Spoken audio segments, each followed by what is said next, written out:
অযোগ্য হয়েও অন্নপূর্ণার টাকা এবার করা যাবে অভিযোগ। 20 অগস্ট থেকেই খুলছে নতুন পোর্টাল। যোগ্য হয়েও টাকা পাননি, ফের জানাতে পারবেন অভিযোগ। প্রতি মাসে 10 থেকে 15 তারিখের মধ্যে অ্যাকাউন্টে টাকা। ওয়ার্ডে ওয়ার্ডে তৈরি হবে অন্নপূর্ণা কমিটি।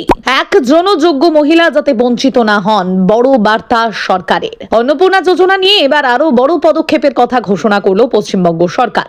যোগ্য হয়েও কোনো মহিলা যদি প্রকল্পের টাকা না পান, তাহলে তিনি অভিযোগ জানাতে পারবেন। আবার কোনো অযোগ্য ব্যক্তির নাম এই প্রকল্পের তালিকায় থেকে টাকা পেলে তার বিরুদ্ধেও আপত্তি জানানো যাবে। এই পুরো প্রক্রিয়াটি আরো সহজ করতে আগামী 20 অগস্ট থেকে একটি বিশেষ পোর্টাল চালু করা হবে বলে জানিয়েছেন মুখ্যমন্ত্রী শুভেন্দু অধিকারী। মঙ্গলবার মহাজাতি সদনে উত্তর কলকাতার মহিলাদের পক্ষ থেকে মুখ্যমন্ত্রীকে ধন্যবাদ জানিয়ে একটি সভার আয়োজন করা হয়েছিল। সেখানেই অন্নপূর্ণা যোজনা নিয়ে বিস্তারিত তথ্য দেন মুখ্যমন্ত্রী।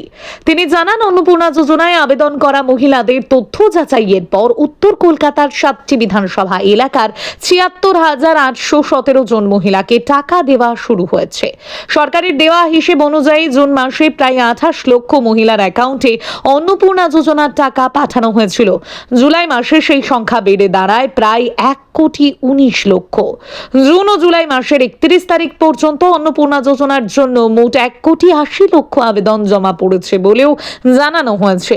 এর মধ্যে আবেদনকারীদের তথ্য যাচাই করে যোগ্য মহিলাদের বেছে নিয়ে ধাপে ধাপে টাকা দেওয়া হচ্ছে। মুখ্যমন্ত্রীর বক্তব্য, এই অর্থ প্রদান প্রক্রিয়া একটি নির্দিষ্ট অর্থনৈতিক শৃঙ্খল মেনে করা হচ্ছে। তবে সরকারের এই ব্যবস্থায় যদি কোনো যোগ্য মহিলা বাদ পড়ে যান, তাহলে তার জন্যও থাকছে নতুন সুযোগ।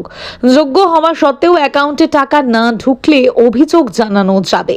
শুধু তাই নয়, কোনো অযোগ্য মহিলা যদি ভুলভাবে অন্নপূর্ণা যোজনার সুবিধা পেয়ে থাকেন, তার বিরুদ্ধেও আপত্তি জানানো যাবে। এই কাজের জন্যই 20 অগস্ট থেকে একটি বিশেষ পোর্টাল চালু করবে রাজ্য সরকার। সেখানে গিয়ে অন্নপূর্ণা যোজনার উপভোক্তার বিষয়ে আপত্তি বা অভিযোগ জানানো যাবে। প্রশাসন সেই অভিযোগ খতিয়ে দেখবে। অভিযোগের সত্যতা প্রমাণিত হলে প্রয়োজনীয় ব্যবস্থা নেওয়া হবে। অর্থাৎ প্রকল্পের তালিকায় কারো নাম থাকা নিয়েও কোনো প্রশ্ন থাকলে তা প্রশাসনের নজরে আনার সুযোগ থাকবে।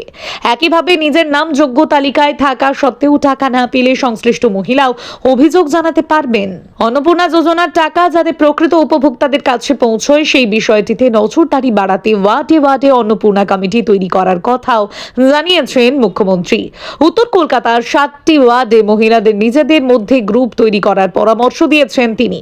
এই কমিটিগুলি শুধু অন্নপূর্ণা যোজনার সুবিধা পাওয়ার ক্ষেত্রে মহিলাদের সাহায্য করবে না, স্থানীয় স্তরে মহিলাদের বিভিন্ন সমস্যার ক্ষেত্রেও সহযোগিতা করবে বলে জানিয়েছেন মুখ্যমন্ত্রী। মুখ্যমন্ত্রীর বক্তব্য, মহিলাদের এই কমিটিগুলি সরকারের সহযোগী হিসেবে কাজ করবে। কোনো মহিলা যদি অত্যাচারের শিকার হন, তাহলে তার পাশে দাঁড়ানোর কথাও বলা হয়েছে। অন্নপূর্ণা যোজনার মাসিক 3,000 টাকা আর্থিক সাহায্য নিয়ে মুখ্যমন্ত্রী আরও একটি গুরুত্বপূর্ণ আশ্বাস দিয়েছেন। তার বক্তব্য, প্রকল্পের সুবিধা পাওয়া যোগ্য কোনো মহিলা যাতে বঞ্চিত না হন, তা নিশ্চিত করার চেষ্টা করা হবে। এদিকে টাকা পাওয়ার সময় নিয়েও একটি নির্দিষ্ট নিয়মের কথা জানানো হয়েছে। মুখ্যমন্ত্রী জানিয়েছেন, প্রতি মাসে 10 থেকে 15 তারিখের মধ্যে উপভোক্তাদের ব্যাংক অ্যাকাউন্টে টাকা পাঠানো হবে। এর ফলে অন্নপূর্ণা টাকা পাওয়ার জন্য মহিলাদের বারবার সরকারি দপ্তরে ছুটতে হবে না বলেও আশ্বাস দিয়েছেন তিনি।